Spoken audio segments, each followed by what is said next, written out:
Good morning, everyone.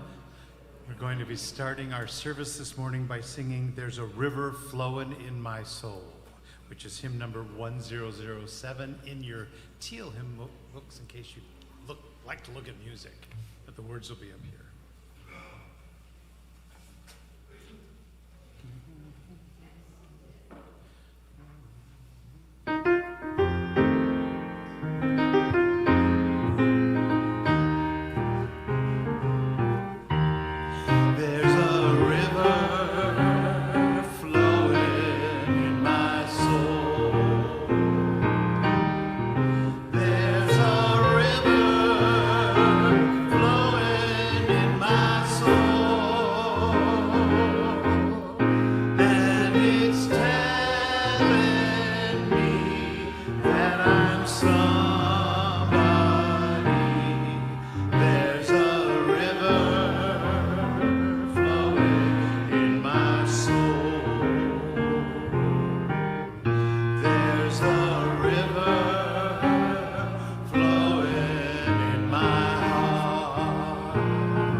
We come together in community because we know we need one another. When we show up for one another, we are getting our reps in for the spiritual practice of interdependence. Just as we meditate or keep a gratitude journal or pray or dance or mindfully drink our morning coffee, we come to places like this one so we can more fully feel and express the aliveness of our souls. We need one another. We always have, and we remember it most when the forces of oppression seek to isolate us. But it has always been true and always has. We protect one another. We offer wisdom and inspiration to one another. We hold space for one another. We bring companionship to each other, sometimes laughter. We help one another to get more free. Welcome to worship. Welcome to the spiritual practice of interdependence. As we begin our service, let us take a moment of grounding. And in this moment, let us acknowledge that we are gathered on the traditional land of the Duwamish people, stewards of this land in the past and the present. With humility and gratitude, we honor this land and the Duwamish tribe and commit to our role in the story of repair of our relationship with this land and its people.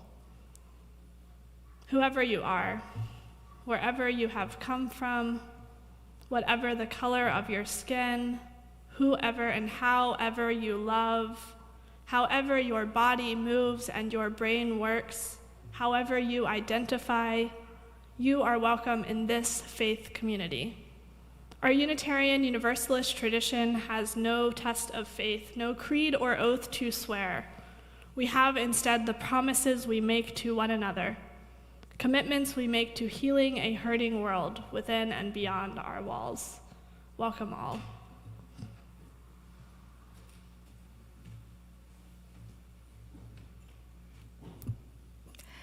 And now, let us take a moment to light our chalice.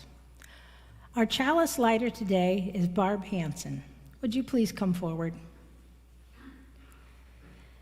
This chalice is the symbol of our Unitarian Universalist heritage. May its heat energize us for the work that is ours to do. May its light make our vision clear and bright. May its warmth comfort us always. This morning, as we light this flame, we mark this time as sacred time. We mark this space as sacred space. Let us share in all of this together. Thank you, Barb. And now please join me in speaking the words of our congregation's affirmation. Love is the doctrine of this congregation. The quest for truth is our sacrament, and service is our prayer. To dwell together in peace, to seek knowledge in freedom, to serve humanity in fellowship. Thus do we covenant with one another. Welcome to the West Side Unitarian Universalist congregation. I am Liz Bucklew, a member of the worship team, and it's a great joy to be gathering with you for this service on the theme of collective liberation and the interdependent web of life. We will explore our justice-loving religious heritage as we ground our activism in theology and spiritual practices. If you're with us for the first time or the first time in a while, welcome. We're so glad you are here, both here in the sanctuary and joining us online. To make some space in your life to attend to your heart and your spirit, to come together in community. Please visit our website, which you can do by scanning the QR code on the card in the pews. Or you can fill out a welcome form so we can get to know you a little bit better and send you our weekly electronic newsletter, the West Side Week. It's good to see familiar and new faces today. Let's take a few moments to greet our neighbors around us.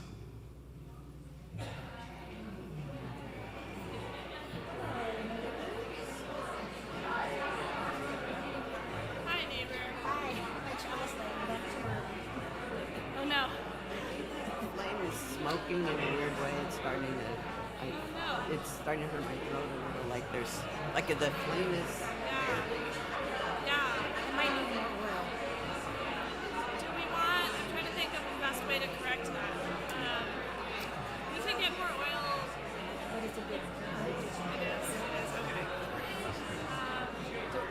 I can go grab, not all of them, the heat's not working, but I can go grab a cooler fan. I can grab a second. If you want, we can crack the door. Some windows right here. Yeah.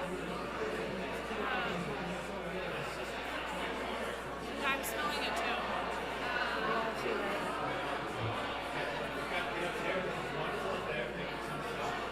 Yeah, I think let's go a second. Just okay.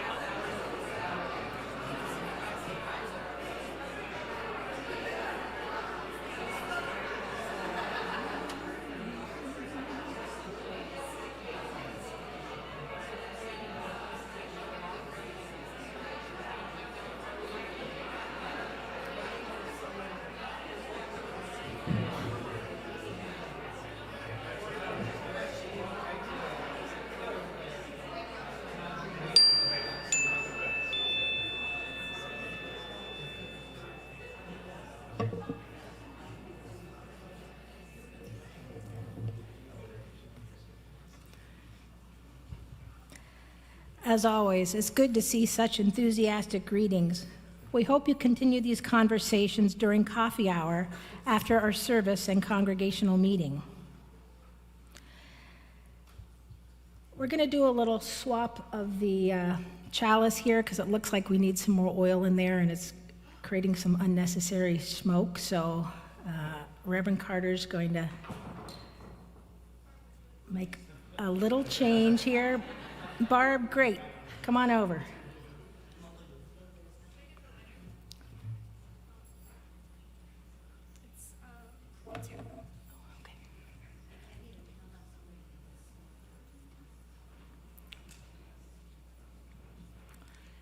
And our high-tech lighter.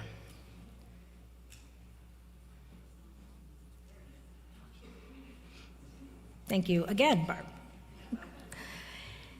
Each week, congregants who agree to light our chalice are given a chance to respond to a prompt.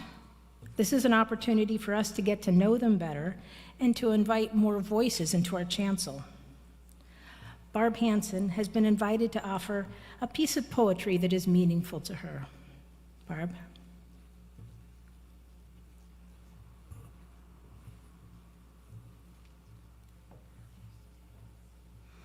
Good morning.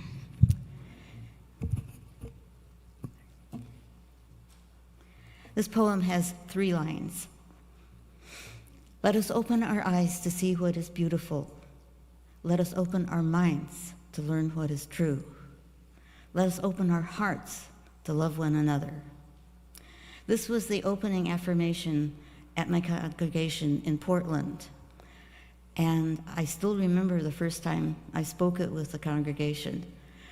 And when we got to the part about the heart open part, I thought, uh-oh, I'm in trouble. Because no one had ever described me as open-hearted or loving or kind. They described me as smart, resourceful, and persistent. And I was satisfied with that identity. But over the years, I worked on my social skills and had experiences that opened my heart a little bit at a time. And so now I feel a sense of purpose to bring more love into the world. I want to see you. I want to accept you. I want to understand you. I want to respond to you. And it's been challenging moving to Seattle and meeting so many new people all in a short time. And I had a revelation on this subject, a word you don't often hear from you use, which I would like to share with you. And I will tell this story from my point of view, which is, I was at my fitness class, minding my own business, and this perfect stranger came up and put her face in my face, and she said, "Why don't you ever say hi to me?" She said her name was Angie, and that she knew me from fitness class, and she also knew me from Westside UU, where we both were new members at the same time. And I looked at her face, and I still could not see any familiarity at all. And that was when I suddenly realized that I might have face blindness. And I knew about face blindness as a neurological condition, but I thought that neurological conditions were for other people, not me. And yet,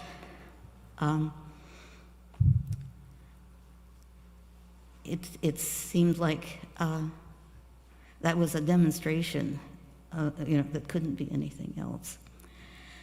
So, of course, I consulted Dr. Google and learned that this condition is hereditary and not treatable, and that I should inform people about it. And so I am here today to humbly ask for your patience if you notice me reading your name tag for the 10th time. And all I have to say is, thank goodness for name tags. And so, in conclusion, I'm very grateful to Angie for confronting me. And to anybody else who is slow to recognize faces, I urge you to be patient with yourself as we open our hearts gradually. Thank you.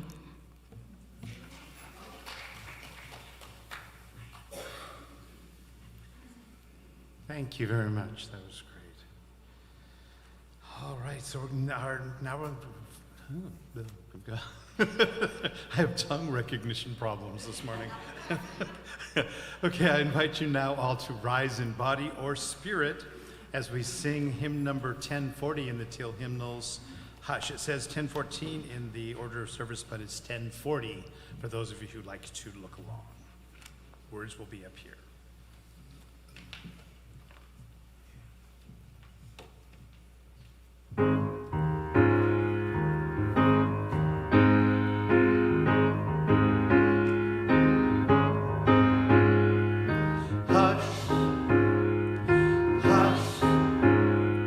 Somebody's calling my name. Hush, hush. Somebody's calling my name. Hush, hush. Somebody's calling my name. Oh my Lord, what shall I do? What shall I do? Sounds like freedom. Somebody's calling my name. Sounds like freedom. Somebody's calling my name.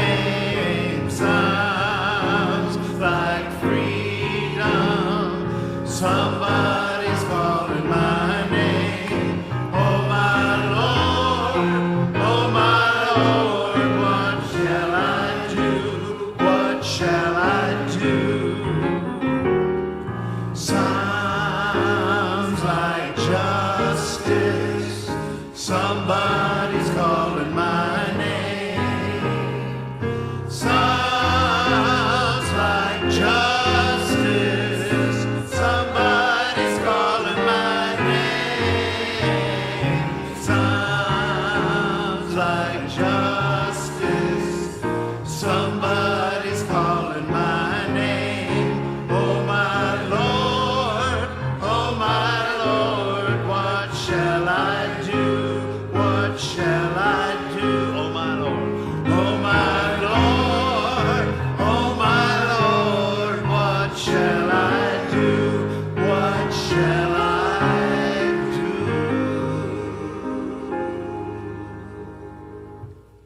Thank you. Thank you, Scott.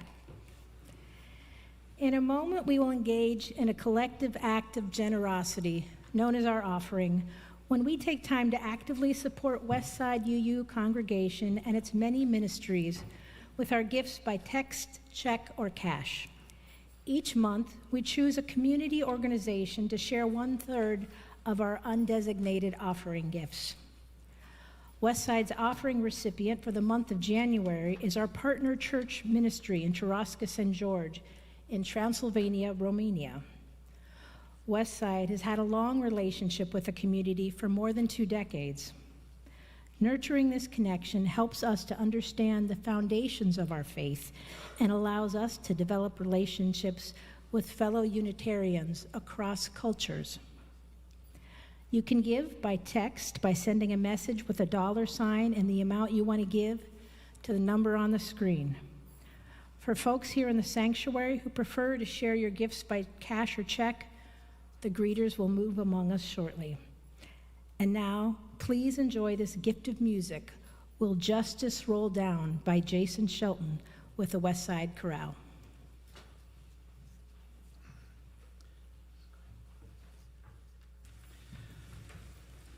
So this piece was written by Jason Shelton, and I looked up and I found a little piece that he wrote about having written this piece. He says, "This piece is a lament, a cry of frustration and anguish that we have not yet figured out how to cure the hatred and racism which continues to plague our societies.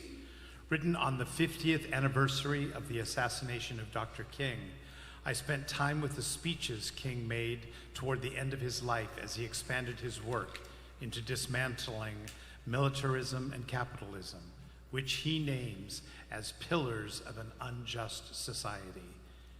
And I heard him ask, how long? While questioning the easy answer, not long. What will it take for justice to roll down finally? Nothing short of the radical fearlessness and depth of relationship that only agape love, the beloved community, can bring about.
thank you all for the ways you give and contribute to our community and our partners in the wider community and around the world.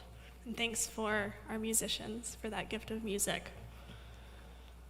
During each of our services, we like to make a moment to make collective space for the holding of joys and sorrows in this community. As a reminder, if you have a joy or sorrow to share, you can submit that in our newsletter. There is a link in there. Let us now take a moment of silence to hold in our hearts all the joys and sorrows, both known and unknown, that are present here in this community. Let us lift each other up in love, as well as our neighbors in our wider human community.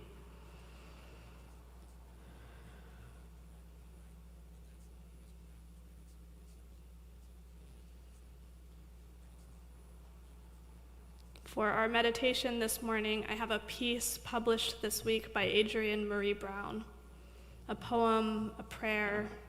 She calls it a safety ritual, community safety ritual. Before I read it, she invites us to bring to mind the names of those who you love, who you are committed to protecting and acting in solidarity with. Think of who you want to offer sanctuary and care to. The list can be long or short, specific or broad. You could even write it down as a reminder. It just needs to be a true commitment. So hold these people in your mind and your hearts as we hear Adrienne Marie Brown's words. It is our turn to carry the world. We are each other's safety right now and every day. Decide who you will protect. Yourself, your own, and who else? It is time to cover all that we love. Land, creature, place, person. Intertwine your roots with mine. In this way, our lives become miracles. There will be strangers. They will become comrades. We will each say our needs. We will learn to let community come closer. Every part of us is a shield. Our words, our trust, our hearts, our bodies in action, and the freedom to think for ourselves. We are the adaptation no oppressor can imagine. Our love is water, form-shifting power, river, vapor, life. We flood each other with belonging. We are building our stamina. We dream of the real world. We carry God and see God in each of our faces. Your holiness is not too heavy for me. Our attention and courage show us the next stand to take, the next hill on which to hold each other, and if needed, the next hiding place, survive. Our imagination and memory find the wisdom of our ancestors, find our future in the rubble, find the seeds in our songs. We choose our freedom. We keep each other's souls intact.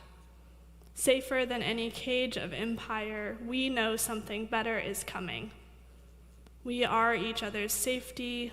We see each other's freest selves. We will hold on tight, in public, in private, over and underground. And we will never let go. We will never let go. We will never let go. We will never let go. Amen, Ashe, and may it be so.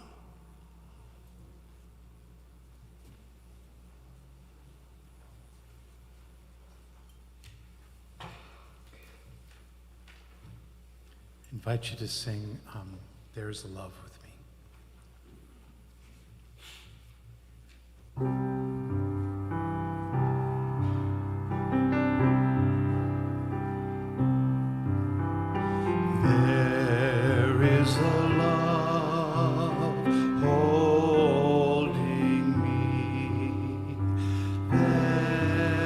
is a love holding all that I love. There is a love holding all. I rest in this love. There is a love holding us. There is a love holding all that we love. There is a love holding all. We rest in this love.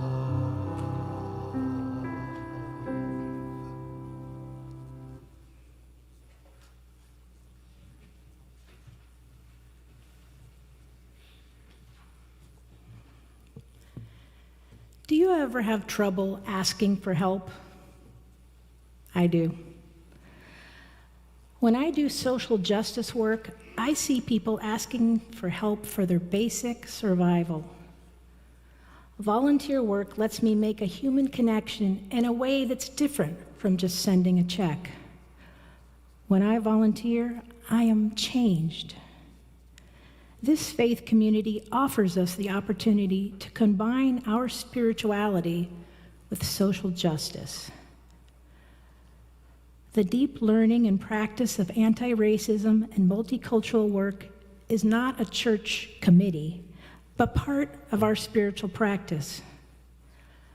Beloved Conversations is a program that explores the role of race and ethnicity in individual and congregational lives.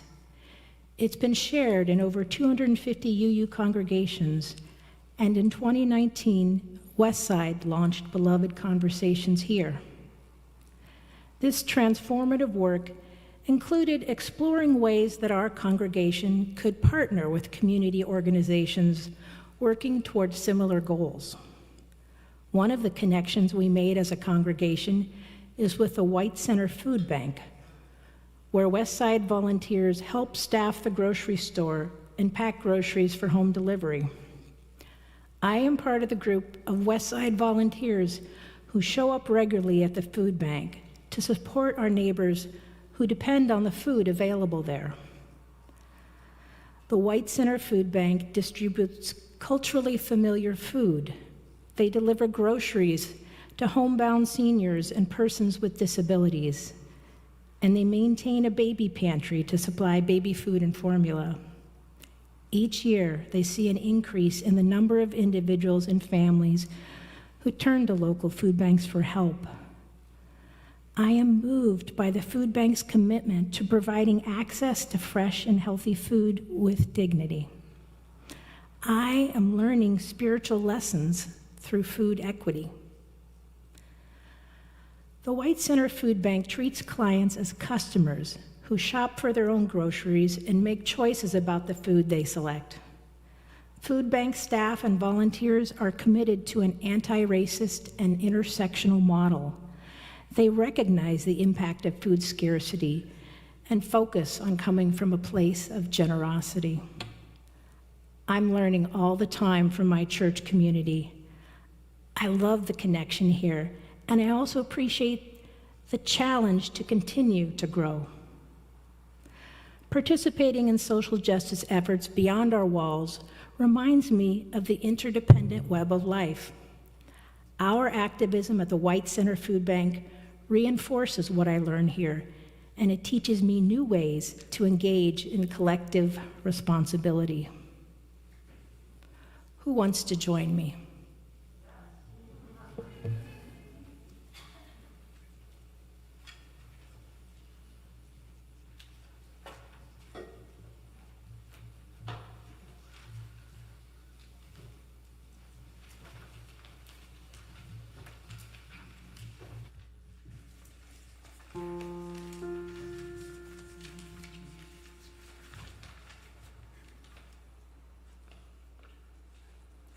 Do not leave your cares at the door.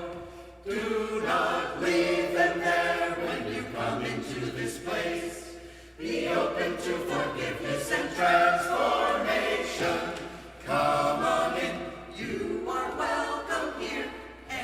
do not leave your cares at the door. Oh, bring your pain and sorrow and joy.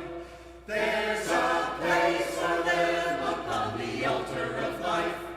Be open to forgiveness and transformation. Come on in, you are welcome here. And do not leave your cares at the door.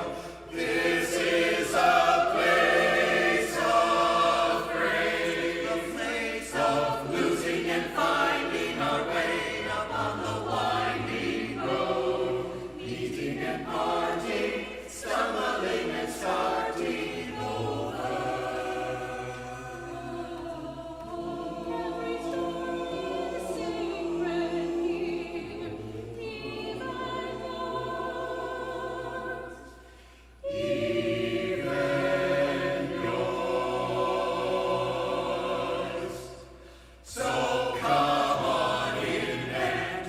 Leave your cares at the door. Do not leave them there when you come into this place. Be open to forgiveness and transformation. Come on in, you are welcome here. Come in and do not leave your cares at the door.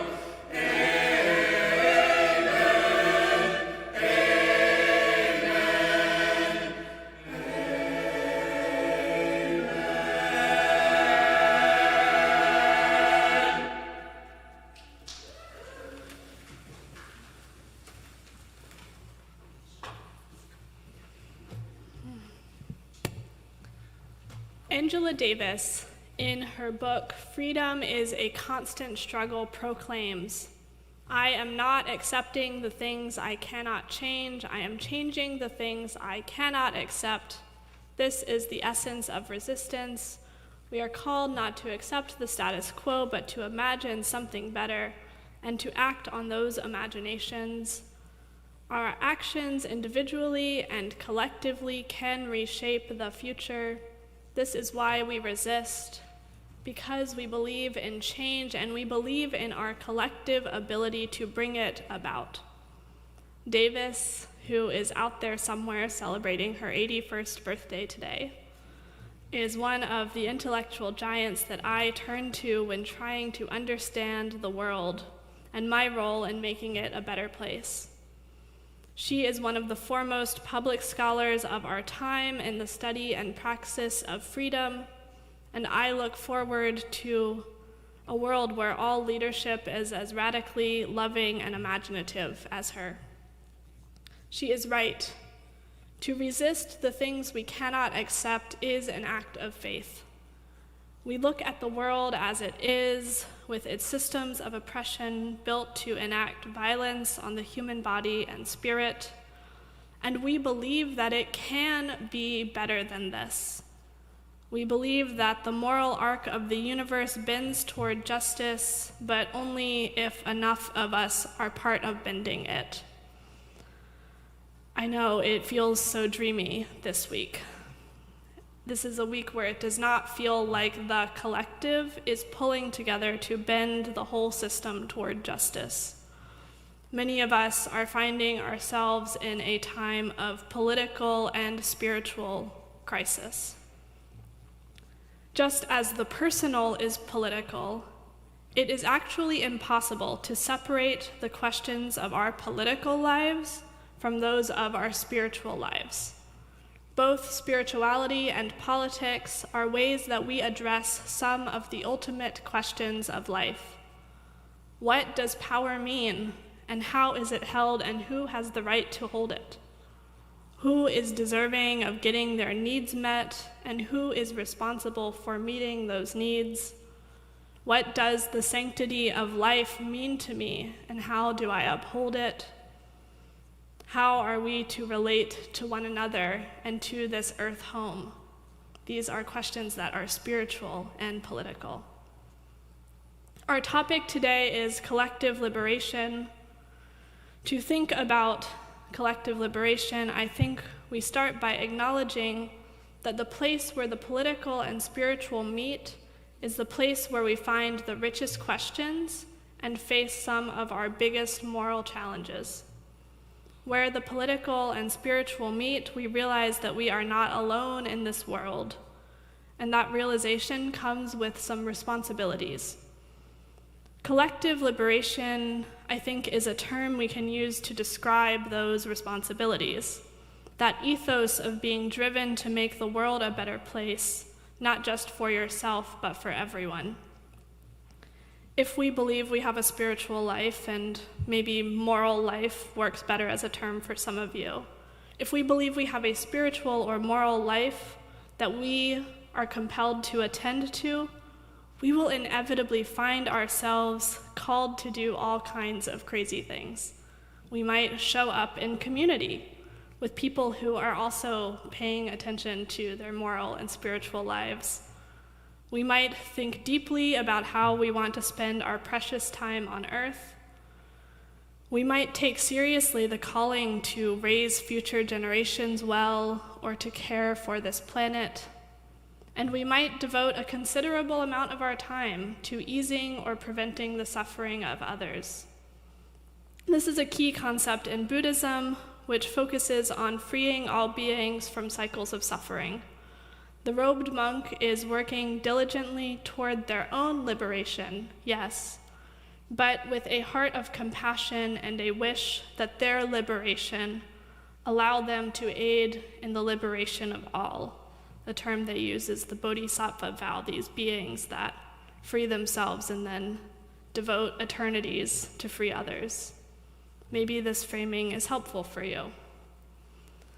But also we have our Western context, and here many of the ideas that I'm talking about have come out of movements by and for marginalized people, seeking to assert their own freedom and learning in the process that freedom must be shared when it is struggled for and when it is won.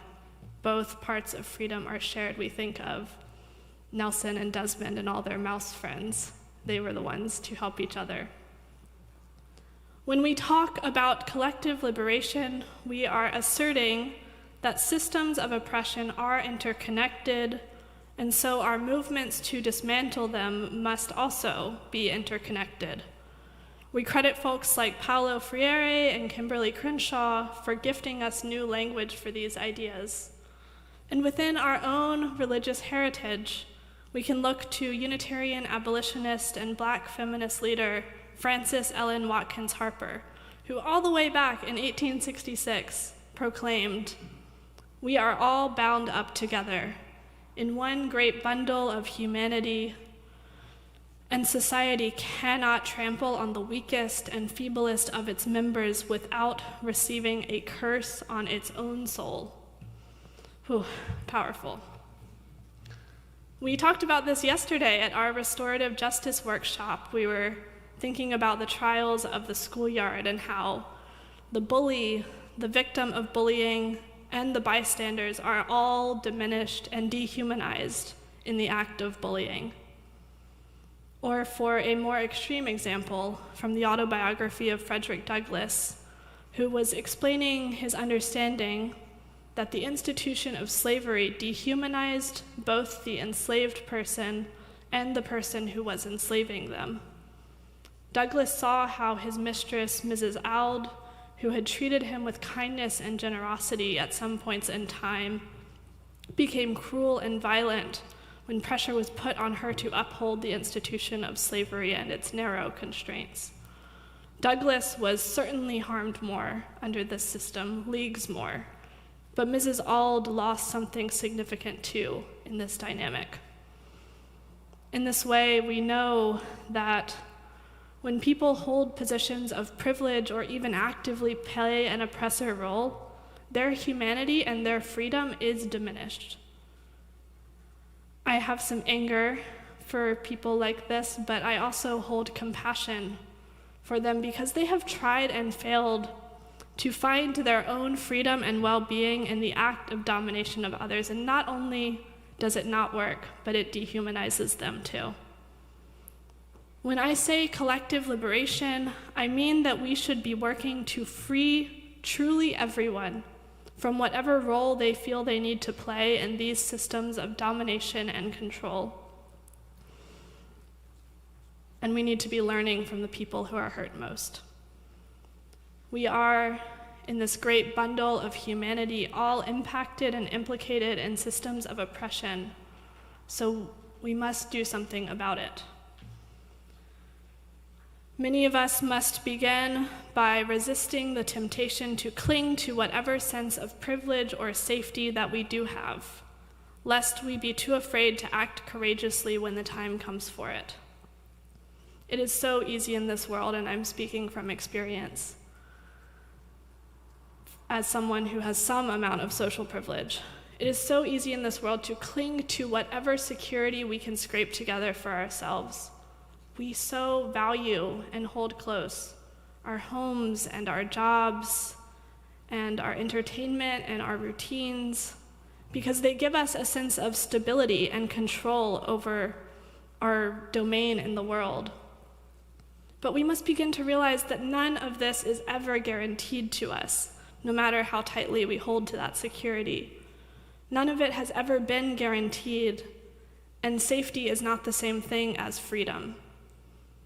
Even if it were possible to hole up in a place of safety where all our needs for nourishment, entertainment, and shelter were taken care of, this would not be the same thing as freedom. And we must remember the people who don't get to hole up and have their needs taken care of. Freedom demands that we engage with the world. Hiding away in fear diminishes us, it diminishes our imagination, our capacity to connect with others, and be part of the human family. So I ask you today, how are you committed to exercising your freedom? What do you have to offer to the collective struggle for liberation? And remember that we Unitarian Universalists have a long and storied tradition of working to bring freedom and justice into the world. It's a core expression of our spiritual selves. From the abolitionist movement to Henry David Thoreau's influential civil disobedience, which inspired many movements after him, to Martha and Waitstill Sharp's work to ferry persecuted people in Eastern Europe to safety during World War II, to the Unitarian Universalists who answered King's call to show up in Selma during the Civil Rights Movement, including some who were murdered by white racists for being traitors to the system of racial supremacy. James Reeb and Viola Luzo are the ones who were killed, but there were many more who showed up who answered that call. And then there are those of us in this century who have marched, phone banked, written postcards, participated in civil disobedience, for voting rights, Black Lives Matter, for water protection, who have sat vigil outside of immigration detention centers. Justice is part of what we Unitarian Universalists do, and we have a long movement to help us learn and lean in and be among comrades in this work. We believe in interdependence, and we put it into practice. So whatever policies and government agents intrude on the lives of you and your neighbors, whoever holds the highest offices in the land, we need to ask, what does our commitment to freedom ask of us? There may be times when it feels more urgent, but it is always something we need to ask. As long as we are people who care about affirming the inherent worth and dignity of others, we will always be concerned with the ongoing struggle for collective liberation. And that struggle happens on a big scale and on the small scales. I'll offer one more quote from Angela Davis from a 1972 interview on the power of women in the revolution. Davis says, "We have to realize that the struggle for freedom is not something that is out there, but something that is actually very intimate. It is about changing the way that we live together, changing the way we think about our relationships with one another. True transformation will only happen when we learn to live in ways that embrace each other's struggles, when we stop viewing each other as competitors and start recognizing each other as comrades." I think this intimate work of transformation is something that we are already doing really well in this congregation. I hope you remember that as we go into the vote on our congregational covenant. We have been doing this work in our community. We must live in ways that embrace each other's struggles. We must learn to stop viewing each other as competitors and start viewing each other as comrades. In this, we find ourselves on the path to true freedom, unlocking the potential for transformation. Friends, we do not know what tomorrow will bring. We do not know that we have the power to save ourselves from whatever disasters may come. I pray that each of us can do what we can to live well now, to live every minute in a way that asserts our own freedom and that of our neighbors. We are all in this together. Amen.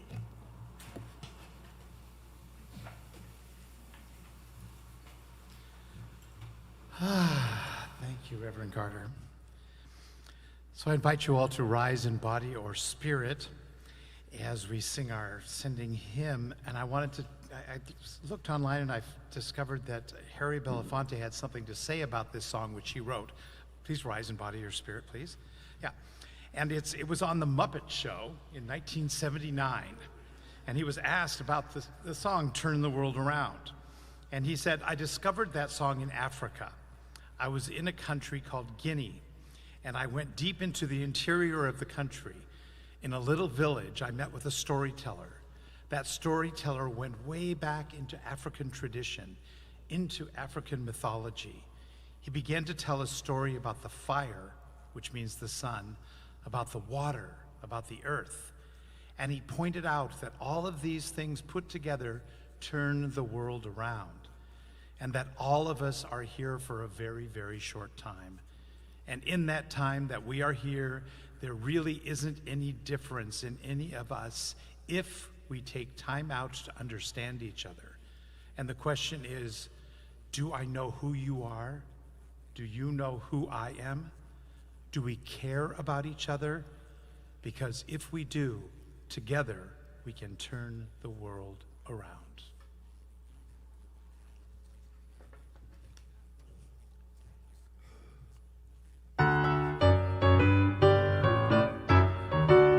We come from the fire, living in the fire. Go back to the fire, turn the world around. We come from the water, living in the water. Go back to the water, turn the world around. We come from the mountain, living in the mountain. Go back to the mountain, turn the world around. Whoa, so is life. So is life. Whoa, so is life. So is life. Do you know who I am? Do I know who you are? See we one another clearly. Do we know who we are? Do you know who I am? One another clearly. Do we know who we are? Do you know who I am? Do you know who you are? See we one another clearly. Do we know who we are? Do you know who I am? Do I know who you are? See we one another clearly. Do we know who we are?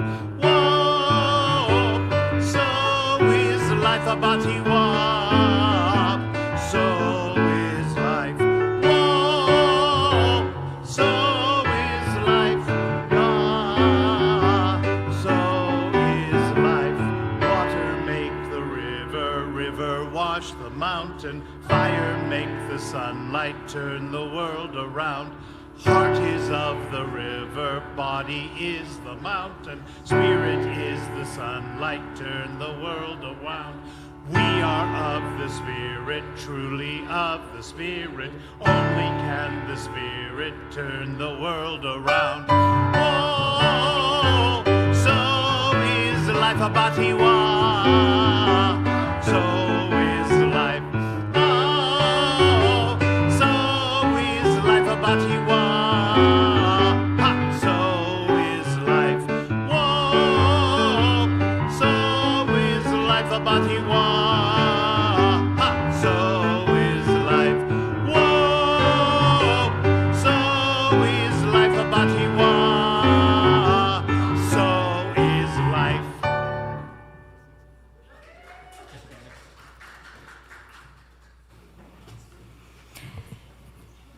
Thank you to Scott Farrell and the West Side Chorale.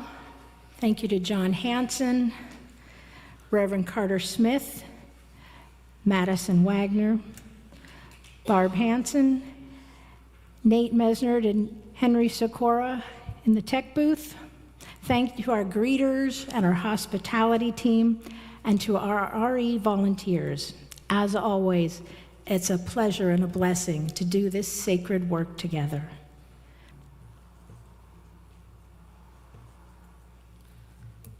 I will close our service with immortal words from Reverend Dr. Martin Luther King Jr. We are caught in an inescapable network of mutuality, tied in a single garment of destiny. Injustice anywhere is a threat to justice everywhere. So let us remember today and forever that no one is free until we are all free. May we continue to act in love and work toward liberation of all. And normally we would take this time to release our flame, but we will not do that quite yet, as our sacred work as a community continues with our congregational meetings.